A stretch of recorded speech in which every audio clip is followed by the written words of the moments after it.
Hola, estudiantes. It is spring break, and hopefully you had some kind of break.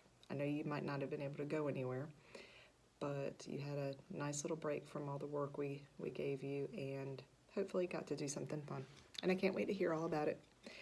This video is for Spanish, or 8th grade Spanish, and it's going to be done in 2 segments.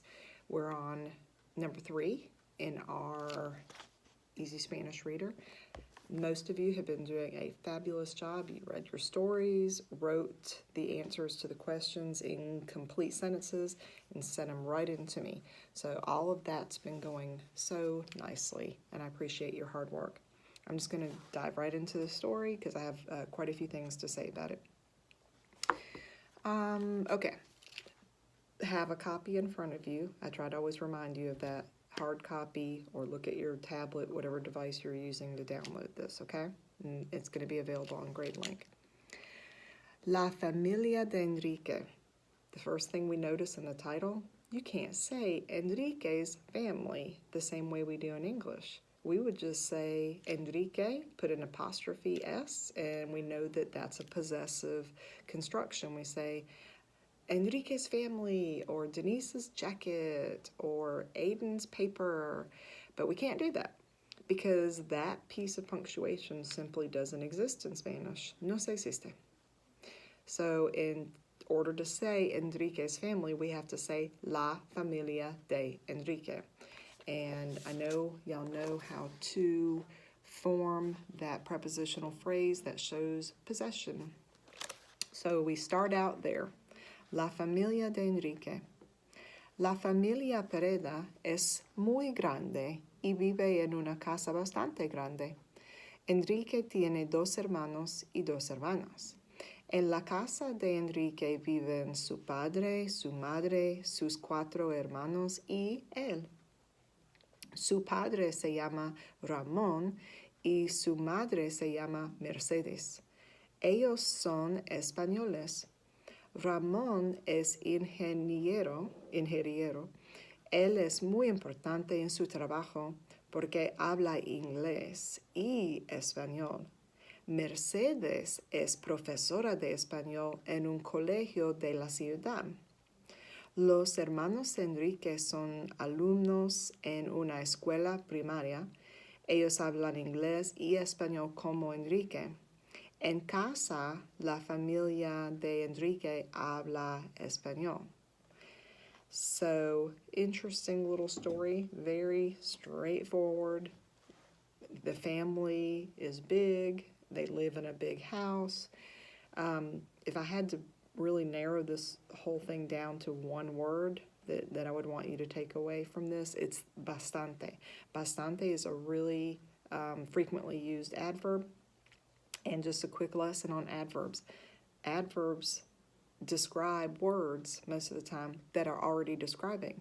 So they talked about the family being grande, muy grande. There's an adverb. Big is the adjective describing the family, like there are many of them.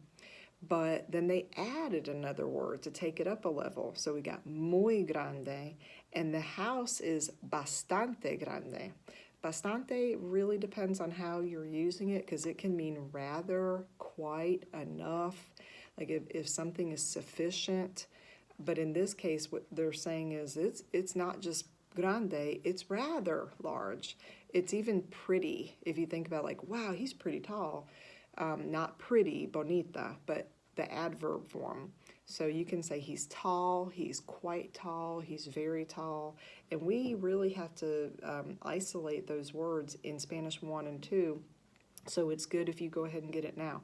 Bastante, words like bastante, también, and muy, demasiado. The sooner you learn those, the easier everything else is going to be. The rest of it, they're straightforward verbs. You've got vivir, to live. You've got the reflexive verb phrase happening with what they're called. When I say, my name is Denise, I say, me llamo Denise. What is your name? ¿Cómo te llamas? What do you call yourself? So they're naming the mom, the dad, and they start out with La Familia Pereda. Remember in our previous lesson, and maybe even the first two. We talked about the word apellido. Apellido is your last name. So remember, you've got your nombre and your apellido. So Enrique, his apellido is Pereda. So they're talking about his family, what dad does, what mom does. Hopefully I got that word in there. Ingeniero, in engineer. They've got it translated over there to the side. So dad's an engineer, and they say that he is really important at his job because he's bilingual.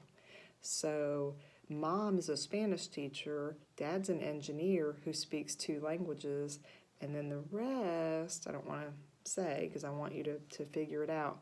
But everything else in there is either straightforward, you should know, and you've got cognates. And you have your words over there to the side to help you too. All right, so I'm excited to see how you answer the questions because, like I said, you've been doing a great job on these 8th graders. And if you remember your interrogative pronouns, I might need to actually insert that reminder in here. Cuánto, cómo, qué, cuál, por qué. I can go over those. Sorry, a message popped up while I was recording. Because there's a lot of that. Who, what, when, where, why, how much, how many. We're going to need to go over those interrogatives. So this may turn out to be a 3-part lesson now that I look at the questions. Okay, so anyway, that's it for now. And I hope everybody is staying well. And I sure do miss seeing you. Hasta luego.